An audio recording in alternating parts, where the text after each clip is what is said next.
नमस्कार। कैसे हो आप सभी? बहुत अच्छे। मैं भी बहुत अच्छा हूँ। देखो बच्चों, आज पढ़ते हैं हम जनरेशन ऑफ कंप्यूटर। क्या पढ़ते हैं? Generation of computer. कंप्यूटर की पीढ़ियाँ। जैसे जैसे कंप्यूटर का विकास हुआ वैसे वैसे नई तकनीक आती गई। कंप्यूटर का आकार छोटा होता गया और कंप्यूटर की स्पीड तेज़ होती गई, बढ़ती गई। तो इनको क्या है, समय में बांटा। इस तकनीक का इस समय में उपयोग किया, फिर थोड़ी नई तकनीक आई तो फिर उसका इस समय में उपयोग किया, फिर नई तकनीक आई तो उसका इस समय का उपयोग किया गया। तो ऐसे ही इस समय को बांट करके क्या बना दी गई? जनरेशन, यानी पीढ़ियाँ। तो आओ देखते हैं हम कौन कौन सी पीढ़ियाँ और कितनी पीढ़ियाँ है। कैमरे को मैं छोटा कर देता हूँ। Okay, generation of computer. देखो 5 जनरेशन है। कितनी जनरेशन है? 5 जनरेशन है अभी कंप्यूटर की जो आपके सामने है। देखिए, फर्स्ट जनरेशन 1942 से 1956 तक थी। कब तक थी? 1942 से 1956 तक। सेकंड जनरेशन थी वो 1956 से 1965 तक। फिर आती है थर्ड जनरेशन थी 1965 से 1975 तक।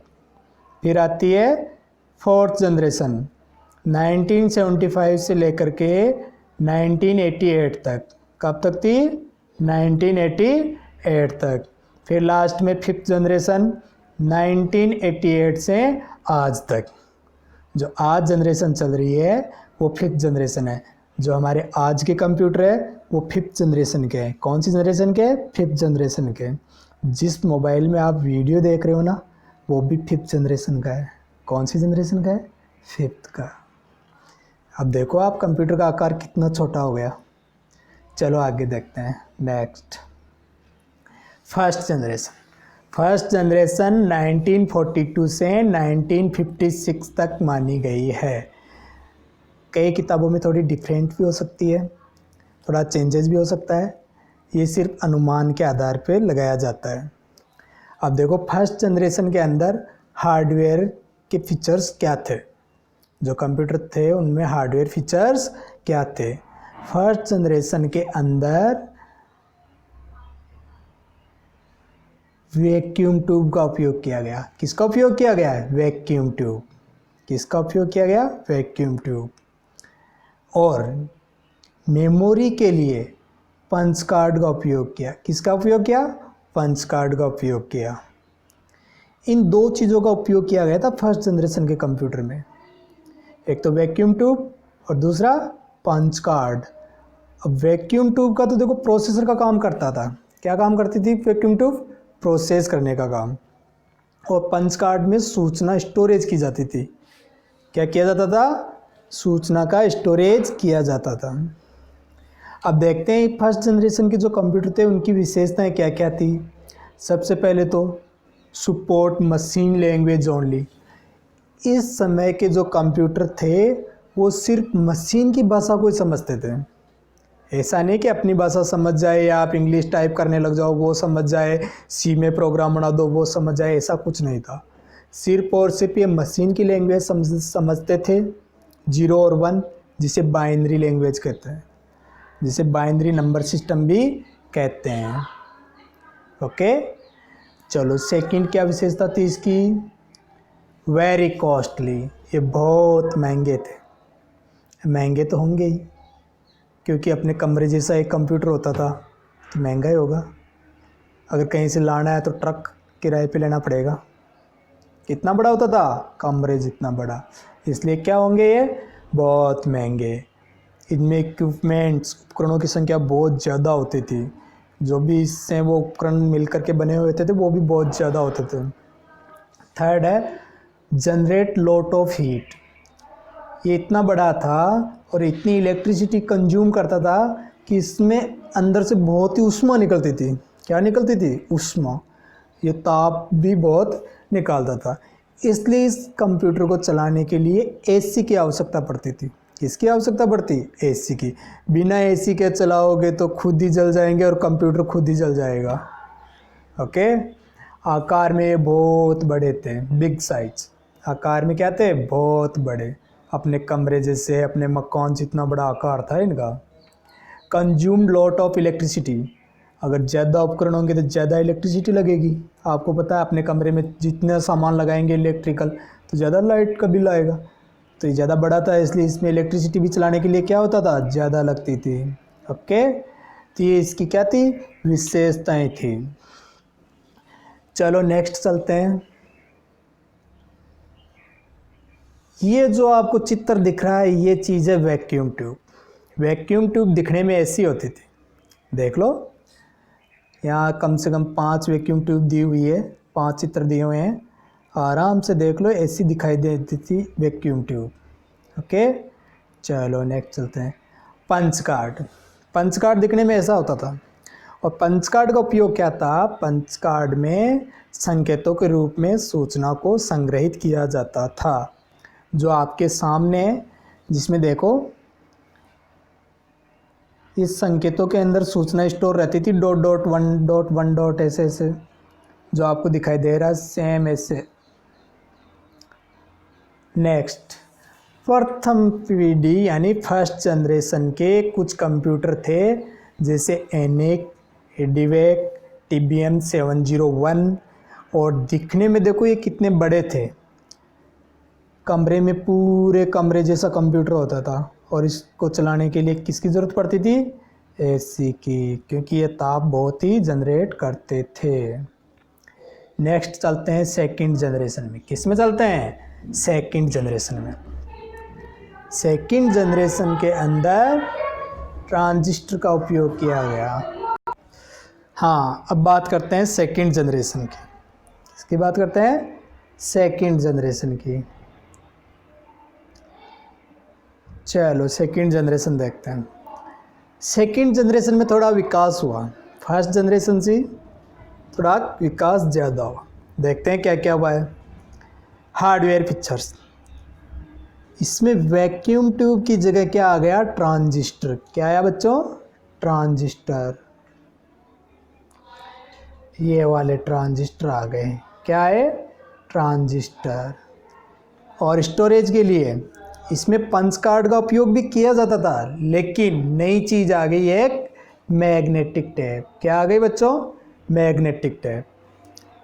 ओके, अब देखो सेकंड जनरेशन के कंप्यूटर थे, उनकी विशेषताएं क्या थी वो देखते हैं। Batch operating system. अब बैच ऑपरेटिंग सिस्टम क्या होता है ये हम जब ऑपरेटिंग सिस्टम पढ़ेंगे तब बताएंगे। आपको एक सामान्य रूप से बता देता हूँ। बैच ऑपरेटिंग सिस्टम का यहाँ मतलब ये है कि पहले कंप्यूटर का हम सभी डायरेक्ट यूज नहीं कर सकते थे। जैसे मेरे को कंप्यूटर उपयोग में लेना है तो मैं मेरी सूचना पहले पंच कार्ड में इंसर्ट करूँगा। किस में इंसर्ट करूँगा? पंच कार्ड में। फिर जहाँ कंप्यूटर, जिस लैब में कंप्यूटर लगा हुआ है वहाँ एक ऑपरेटर रहेगा, उसको ले जाके दूंगा कि ये मेरा पंच कार्ड में प्रोग्राम है या कुछ सूचना है, इसे कंप्यूटर में प्रोसेस करवाना है। तो वो ऑपरेटर क्या करेगा? अब उस पंच कार्ड को ले लेगा और हमें बोल देगा जब इसका आउटपुट आएगा तो हम आपके पास भेज देंगे। क्या कर देंगे? हम आपके पास भेज देंगे। डायरेक्टली हम नहीं चला सकते थे। वो ऑपरेटर फिर उस पंच कार्ड का उपयोग करके जितने भी उसके पास बहुत सारे पंच कार्ड आते हैं उनका सबको क्या करते? बैच बना लेता कि इस प्रकार के पंच कार्ड ये है, इस सूचना वाले ये हैं, इस वाले ये हैं, छोटे छोटे क्या बना लेता? बैच। तो इसीलिए जो उसमें ऑपरेटिंग सिस्टम चलता था उसे बैच ऑपरेटिंग सिस्टम कहते हैं।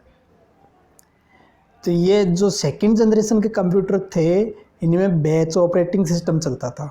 कौन सा सिस्टम चलता? Batch operating system. Second, faster, smaller and reliable then first generation. ये कंप्यूटर क्या थे? फर्स्ट जनरेशन से फास्ट थे, स्मॉल थे, विश्वसनीय थे। सेकंड, लेकिन अभी भी ये कॉस्टली थे, सस्ते नहीं हुए। अभी भी क्या नहीं हुए, सस्ते नहीं हुए। और अभी भी इनके लिए एसी की ज़रूरत थी। तो देखो ट्रांजिस्टर ऐसा होता था दिखने में, जो ट्रांजिस्टर वो दिखने में ऐसा होता था। ये जो तीन तीन लगे हुए हैं इनके, ये ट्रांजिस्टर होता था जो दिखने में ऐसा दिखता है। ओके, ये नई तकनीक थी ट्रांजिस्टर की। चलो नेक्स्ट चलते हैं। मैग्नेटिक टेप, ये भी नई तकनीक थी स्टोरेज के लिए। मैग्नेटिक टेप कईयों ने देखी होगी, अपने घर पे भी मिल जाएगी शायद, ऐसी कैसेट आती थी पहले। इसका उपयोग किया गया था सूचना का स्टोर करने के लिए। ओके, कौन कौन से कंप्यूटर थे सेकंड जनरेशन के? IBM 7030, CDC 16404, हनीवेल 400, ये कंप्यूटर थे सेकंड जनरेशन के। और ये जो चित्र में दिखाई दे रहे हैं, ये अभी भी इनका आकार बड़ा था, लेकिन फर्स्ट जनरेशन से थोड़े छोटे हो गए। चलो नेक्स्ट चलते हैं। थर्ड जनरेशन, कौन सी generation? Third generation. Third generation के अंदर ट्रांजिस्टर की जगह नई तकनीक आ गई, आईसी। क्या आई? आईसी। आईसी का मीनिंग होता है इंटीग्रेटेड सर्किट, यानी बहुत सारे ट्रांजिस्टर को मिला करके क्या बना दिया जाता है? एक आईसी बना दी जाती है। क्या बना दिया जाता है? एक आईसी बना दी जाती है। और स्टोरेज के लिए यहाँ पर भी मैग्नेटिक टेप का ही उपयोग किया गया। अब मैग्नेटिक टेप हमने पहले देख लिए है।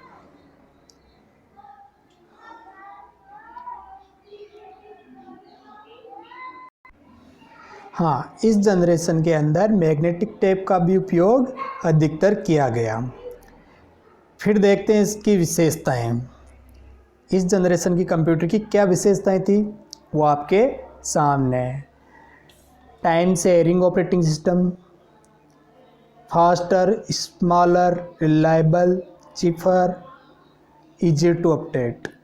अब मैं इनको समझाता हूँ आपको। टाइम शेयरिंग ऑपरेटिंग सिस्टम क्या होता है कि एक साथ कई काम करता है कंप्यूटर। गाना भी सुना रहा है हमें, वीडियो भी चला रहा है, और हम कुछ MS वर्ड में टाइप भी कर रहे हैं। तो प्रोसेसर क्या करेगा? एक टाइम पे एक ही काम को पूर्ण करेगा। एक टाइम पर एक ही काम को पूर्ण करेगा, लेकिन वो इतना तेज टाइम शेयर करेगा एक दूसरे के साथ, एक दूसरे कार्य के साथ, कि हमें पता ही नहीं चलेगा कि पहले गाना चलाया उसने, इतनी स्पीड से वो MS वर्ड पे काम कर लेगा, उतनी स्पीड से वो वीडियो दिखाने में काम कर लेगा। तो अपने को तो महसूस ही नहीं होगा कि ये टाइम शेयर कर रहा है या नहीं कर रहा है, लेकिन रियल में वो टाइम शेयर करता है। वो एक टाइम एक ही जॉब पे काम करता है, लेकिन वो जल्दी से थोड़ा सी काम इस पे किया, फिर इस पे किया, फिर इस पे किया, वापस इस पे आ गया। ऐसे वो सर्किल चलता रहता है, और इतना फास्ट चलता है, माइक्रो सेकंड में चलता है एक चक्कर इसका। तो अपनी आंखों से तो पता चलता ही नहीं कि टाइम शेयरिंग होती कैसे है। ये फीचर इस थर्ड जनरेशन के कंप्यूटर में आ गया था। फास्टर, सेकंड जनरेशन से बहुत फास्ट थे। स्मॉलर, सेकंड जनरेशन के कंप्यूटर से छोटे भी हो गए। रिलायबल, विश्वसनीय भी थे, जो इनका परिणाम था वो अच्छा था, सही था। चीपर, जो सेकंड जनरेशन के कंप्यूटर थे उनसे थोड़े सस्ते भी हो गए। इजी टू अपडेट, यानी इनको अपडेट करना भी थोड़ा आसान हो गया, पहले जितने मुश्किल नहीं रहा। ओके, ये चित्र जो आपको सामने वीडियो में दिखाई दे रहे हैं, ये आईसी यानी इंटीग्रेटेड सर्किट, ये बहुत सारे ट्रांजिस्टर से मिलकर बने हुए हैं, जो आपको कहीं ना कहीं ये सर्किट में दिख ही जाएंगे। जैसे अपने टीवी है या कोई अन्य उपकरण, इलेक्ट्रॉनिक उपकरण हो, तो उसमें आईसी आपको दिखाई दे जाएगी, वॉशिंग मशीन वगैरह में। ओके, और अपने कंप्यूटर के मदरबोर्ड पे भी लगी हुई होती है। इस थर्ड जनरेशन के कुछ उदाहरण हैं। IBM 360, CDC 6600, जो आपके सामने हैं। जो ये वाला कंप्यूटर है वो IBM 360 है, ये वाला कंप्यूटर है वो CDC 6600 है। ओके, चलो नेक्स्ट चलते हैं।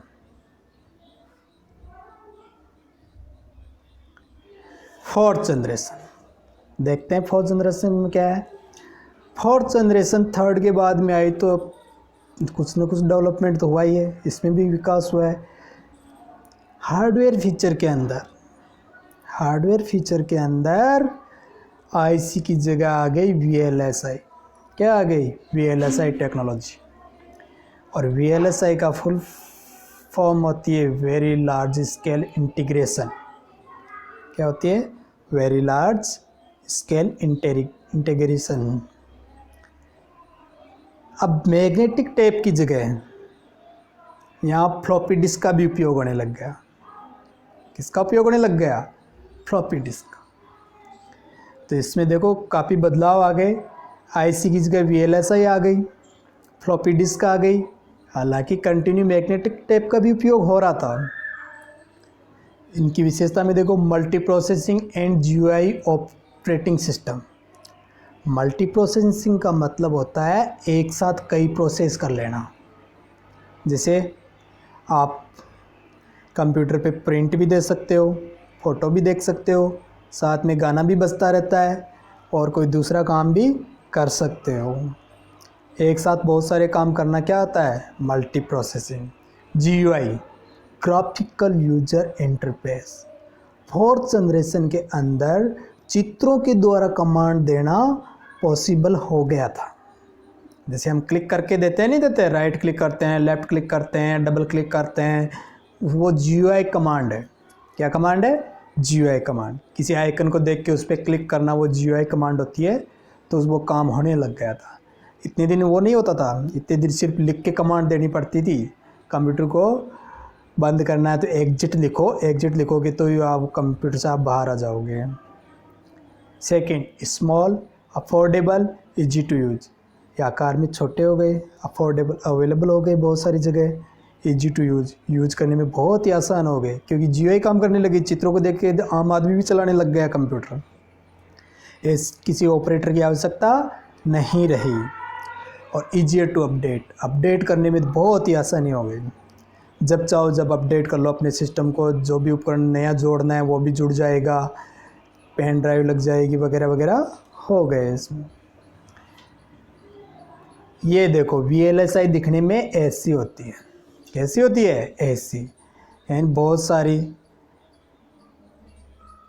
IC से मिलकर बनी हुई होती है VLSI, जो दिखने में ऐसी होती है, जो अपने कंप्यूटर के मदरबोर्ड पे लगी हुई होती है। ओके, नेक्स्ट, फ्लॉपी डिस्क दिखने में ऐसी होती है। आजकल इसका उपयोग भी बहुत क्या बंद ही हो गया है। मैंने खुद ने भी अभी तक फ्लॉपी डिस्क देखी नहीं। इसके कुछ उदाहरण हैं Apple II, Cray 1 और 2। ये जो फर्स्ट वाला कंप्यूटर दिख रहा है ये Apple II है, और इधर है जो चाइना का एक सुपर कंप्यूटर है Cray 1 या Cray 2। अब चलते हैं 5th जनरेशन में, जो आज भी चल रही है। इसमें ULSI टेक्नोलॉजी का उपयोग हुआ। कौन सी तकनीक का उपयोग हुआ? ULSI means ultra large scale integration. इसमें स्टोरेज के लिए हार्ड डिस्क आ गई, ऑप्टिकल डिस्क आ गई। हार्ड डिस्क आप जानते ही हो, कंप्यूटर में मेन पार्ट होता है स्टोरेज के लिए। ऑप्टिकल डिस्क होती है CD, DVD, जो प्रकाश की सहायता से जिसमें डेटा रीड और राइट किया जा सकता है, वो ऑप्टिकल डिस्क होती है। और इन कंप्यूटर की विशेषताएं क्या है? ये बड़े पावरफुल होते हैं, बहुत ही पावरफुल होते हैं, सस्ते हैं, विश्वसनीय है, इजी टू यूज करने में बहुत ही आसान है, पोर्टेबल, यानी एक जगह से दूसरी जगह। आजकल लैपटॉप होता है या अपना मोबाइल है जिसमें आप वीडियो देख रहे हो, उसे आप कहीं भी ले जा सकते हो, घर से ऑफिस, ऑफिस से बस स्टैंड, कहीं भी शहर, जहाँ भी जाते हो अपनी एनी टाइम अपनी जेब के अंदर रखते हैं इसको। तो ये पोर्टेबल हो गया। स्मॉल भी हो गया। पहले कमरे जितना बड़ा कंप्यूटर होता था, आज अपनी मोबाइल छोटा सी हो गया। इतना छोटा हो गया कि हाथ में छोटे छोटे बच्चे भी मोबाइल को हाथ में रखते हैं। ओके, ULSI दिखने में देखो ऐसी होती है जो अपने कंप्यूटर के मदरबोर्ड वगैरह पर देखने को मिल जाएगी। हार्ड डिस्क दिखने में ऐसी होती है जिसके अंदर डिस्क का उपयोग किया जाता है। इसमें एक हेड लगा हुआ होता है जिससे डाटा रीड और राइट किया जाता है, और बाहर से दिखने में सेकंड वाला चित्र ऐसी होती है। ऑप्टिकल डिस्क CD और DVD जिसमें प्रकाश की सहायता से डाटा को रीड और राइट किया जाता है, वो ऐसी होती है। 5th जनरेशन के कुछ कंप्यूटर्स आपके सामने परम, भारत का पहला सुपर कंप्यूटर जो येलो कलर में आपको दिखाई दे रहा है, ये भारत का प्रथम सुपर कंप्यूटर है जो CDEC ने बनाया था। IBM भी एक बहुत अच्छा कंप्यूटर है। और जो आजकल लैपटॉप और ये मोबाइल, डेस्कटॉप, बहुत सारे कंप्यूटर हैं जो आज इस 5वीं पीढ़ी के उदाहरण हैं। Thank you. हमारे वीडियो को शेयर करें, लाइक करें और चैनल को सब्सक्राइब करें। Thank you.